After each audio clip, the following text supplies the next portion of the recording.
నాకున్న కాస్త పరువును కూడా పోగొట్టకు. ఇంకెప్పుడు ఈ వీధిలోకి కూడా రావద్దు. వెళ్ళు.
చెల్లెలు బతుకు బాగుండాలంటే నువ్వు కాలర్ కాదు, కాళ్ళు పట్టుకోవాలి. హరివే కావు, అవసరమైతే నా కాళ్ళు కూడా.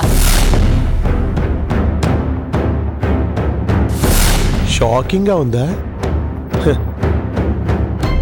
నువ్వు వర్షను చేసుకుంటానని మాటిస్తేనే ప్రియతో నా పెళ్ళి.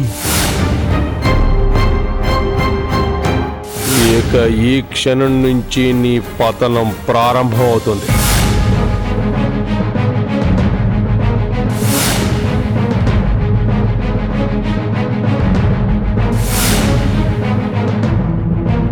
అరే, నన్నే బెదిరిస్తావా? చెల్లి కోసం కాకపోతే అక్కడే షూట్ చేసేవాణ్ణి.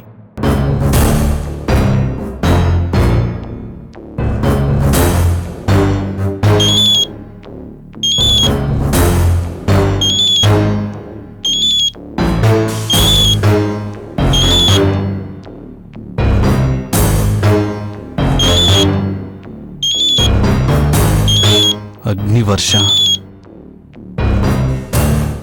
ఇప్పుడు ఇదెందుకు ఫోన్ చేసినట్టు?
ఇంత హంగామా ఎందుకు? సైలెంట్గా ఒప్పేసుకో. తప్పదాదిత్య. అతిగా ఊహించుకోకు. నా ప్లాన్లు నాకున్నాయి. ఏదో ఒకరోజు నీ చాప్టర్ క్లోజ్ చేస్తాను. అయ్యగారి కోసం అమావాస్య ఆగదు.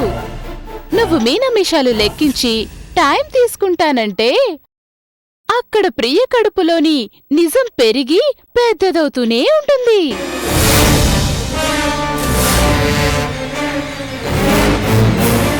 నీకు తెలుసుకునే టైం లేదా ఆదిత్య? తల వంచి నాకు తాళి కట్టడం తప్ప నీకు వేరే మార్గమే లేదు. ఒక్క మాట, నువ్వు నాకు లొంగిపోయినందుకు నిన్ను జీవితంలో ఎప్పుడు చులకన చేయను. భయపడకు. నిన్నింత టార్చర్ పెట్టేది బానిసలా ట్రీట్ చేయడానికి కాదు. మహారాజులా దర్జాగా నా హృదయ పీఠ మీద కూర్చోబెట్టడానికి.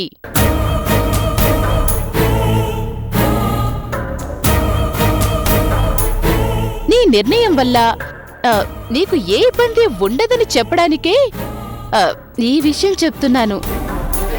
All the best darling. Bye. All the best darling. Bye.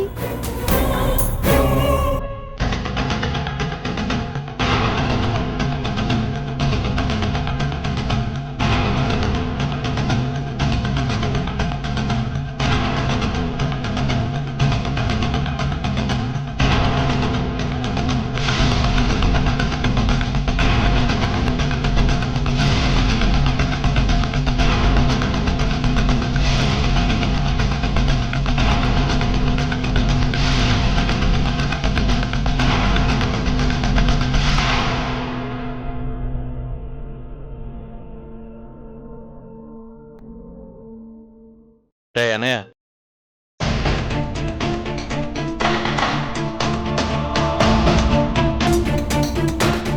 రే అన్నయ్య, ఆ? ఏంట్రా అంత డీప్గా ఆలోచిస్తున్నా?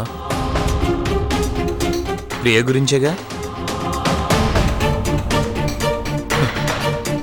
ప్రియ గురించి అంతగా ఆలోచించడం దేనికిరా? అసలు వాడేం అడిగాడు చెప్పు, అది ఇచ్చేస్తే సరిపోతుందిగా.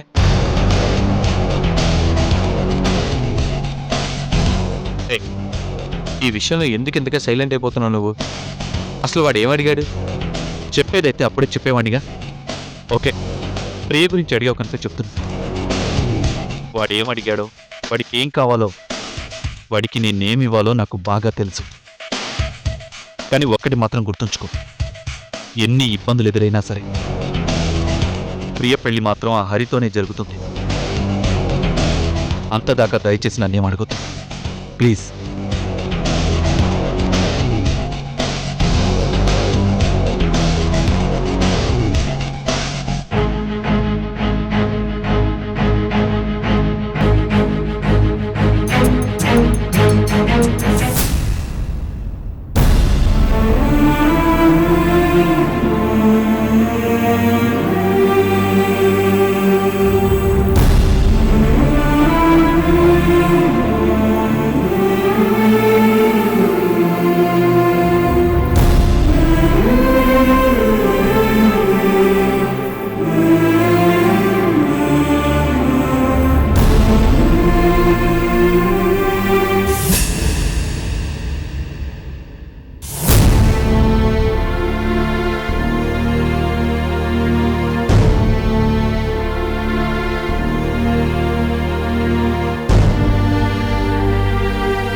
ఏం ప్రియా, చీకట్లో కూర్చున్నా?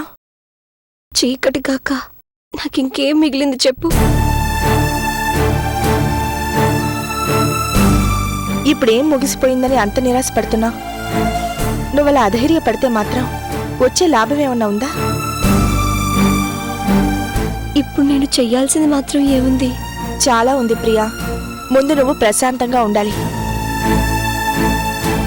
తర్వాత హరిని ఎలాగైనా కాంటాక్ట్ చేసి తనతో మాట్లాడాలి. ఒకవేళ ఫోన్లో దొరక్కపోతే మరో విధంగా ప్రయత్నించాలి ప్రియా. ఎందుకు? అన్నయ్యలు, డాడీ, వర్ష మాట్లాడారుగా. వాళ్ళు వేరు, నువ్వు వేరు. నువ్వు సూటిగా, స్పష్టంగా, ప్రేమగా ఎలాగైనా అతనితో మాట్లాడగలవు. సరే, అవన్నీ తర్వాత ప్రియా. ముందు పాలు తాగు. నాకొద్దు. అలా అనొద్దు ప్రియా. నువ్వు అన్నం కూడా సరిగ్గా తినలేదు, నాకు తెలుసు. అయినా ఈ పాలు నీకు కాదులే, నీ ముద్దుల పాపకి. తనకి మాత్రం ఆహారం అవసరం లేదా?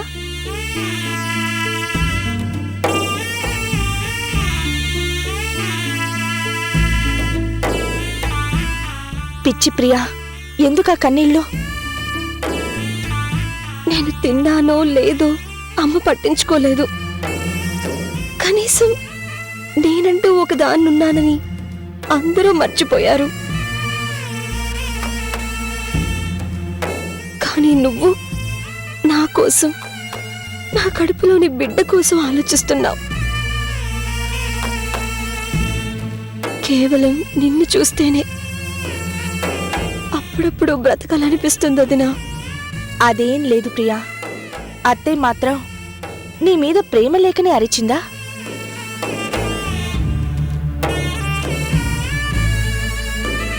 ఇలా చేసావని కోపం తప్పితే నువ్వంటే ఇంట్లో అందరికీ ప్రాణమే. ఆ ప్రేమలోంచి వచ్చిందే కోపం. అయినా వాళ్ళు నీ జీవితం దారిలో పెట్టాలని ఎంత తపన పడుతున్నారో నీకు మాత్రం తెలీదా? మమ్మీకి నీకు ఎంత తేడా వదినా.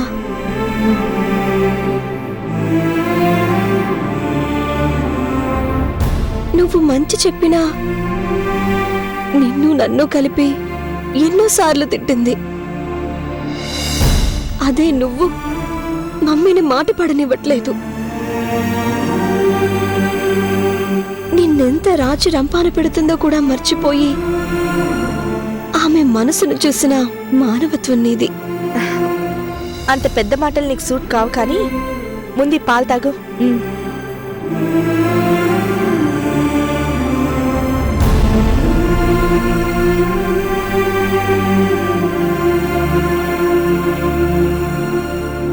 తాగు ప్రియా.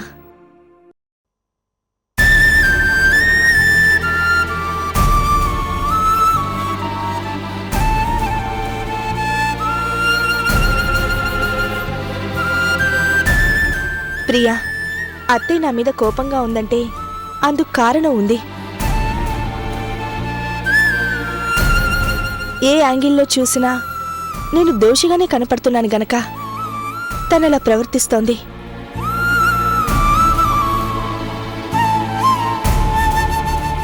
అంతకుముందు నీకన్నా ఎక్కువగా నన్ను చూసుకోలేదా? అంతకుముందు నీకన్నా ఎక్కువగా నన్ను చూసుకోలేదా?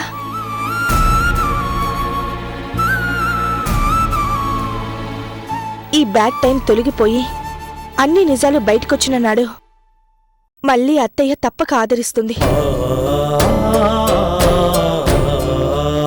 నీ పరిస్థితి కూడా అంతే. పెళ్లి సెటిల్ అవ్వని మళ్ళీ నీ మీద ప్రేమ బయటకొస్తుంది. నువ్వే తట్టుకోలేనంత ఆనందం, ఆప్యాయత అనుభవిస్తావు. అందాక కాస్త ఓపిక పట్టు, అన్నీ అవే సర్దుకుంటాయి. గుడ్ నైట్ ప్రియా, హాయిగా నిద్రపో. గుడ్ నైట్ వదినా.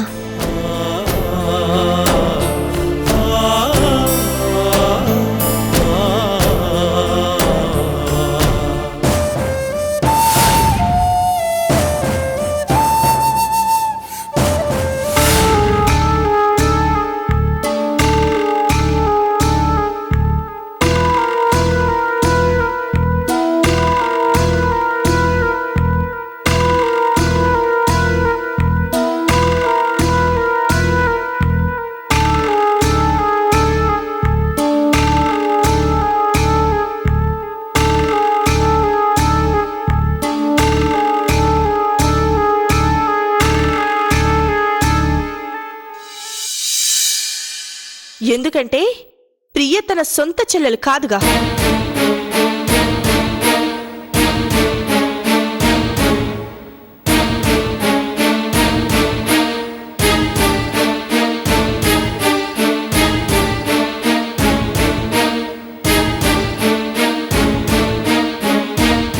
బావగారే చెప్పారు.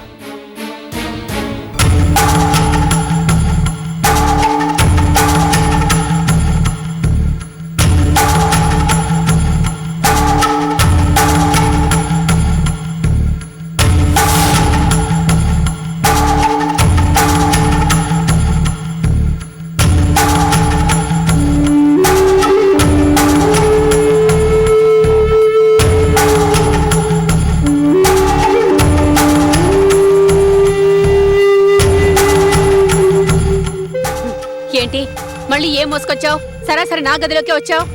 అత్తయ్య, ప్రియ గురించి మీతో మాట్లాడాలి. ఓహో, నీకీ మధ్య కొత్త చుట్టం దొరికింది కదూ?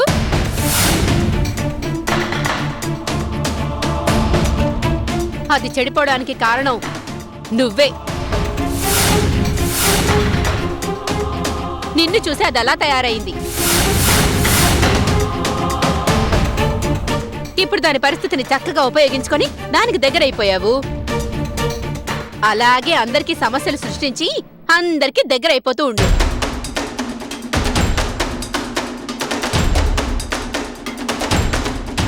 ఎటు తిరిగి ఈ చూరు పట్టుకుని వేలాటమేగా నీ లక్ష్యం? మమ్మల్ని సర్వనాశనం చేసేదాకా వదలవుగా నువ్వు. అత్తయ్య, ఇంకాపండి. నా మీద పడిపోవడం మీకు అలవాటేగా, భరించటం నాకు అలవాటేగా. కానీ ఏదో చిన్న తప్పు చేసిన ప్రియను అంతలా ఆడిపోసుకోవడం ఏమీ బాలేదు. కన్న తల్లి కడుపులో పెట్టుకొని చూసుకోవాలంటారు, కానీ మానసికంగా బలహీనమైన ప్రియను ఇలా అందరూ వెలివేస్తే తనేమైపోవాలి?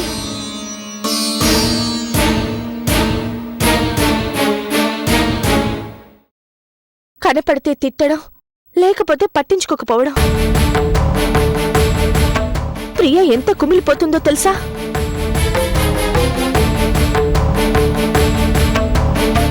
ఇప్పుడే తన దగ్గర నుండి వస్తున్నా. తను ఆత్మహత్య గురించి ఆలోచించే పరిస్థితుల్లో ఉంది.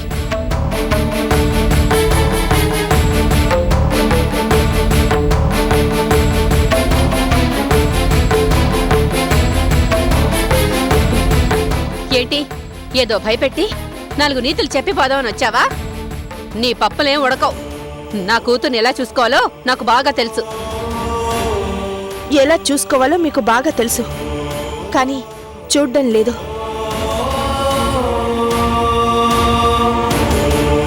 నేను ఇంతకు ముందు కూడా ఓసారి చెప్పాను, నా మీద కోపంతో ప్రియకి అన్యాయం చేయకండి అని. నేను వెళ్ళాక నిదానంగా ఆలోచించండి.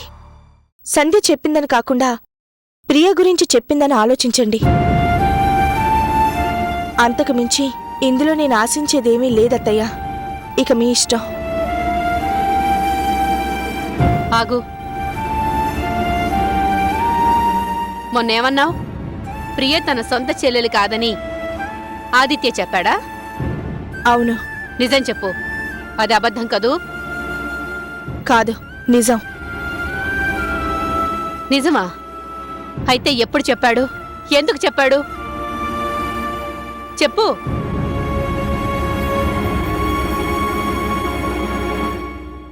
వాడసలు నా తమ్ముడే కాదు, మహాలక్ష్మి మా అమ్మ కానే కాదు, ప్రియ నా చెల్లి కానే కాదు.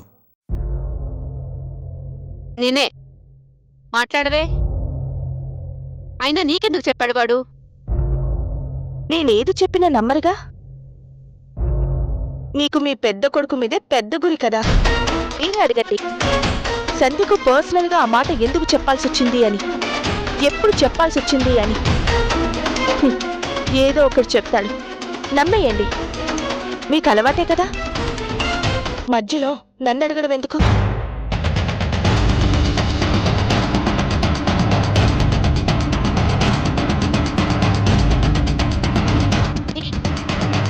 ఏదో జరిగింది. పెట్టాడు, తప్పు చేసి ఉంటాడా? చచ్చా, అలా జరగదు.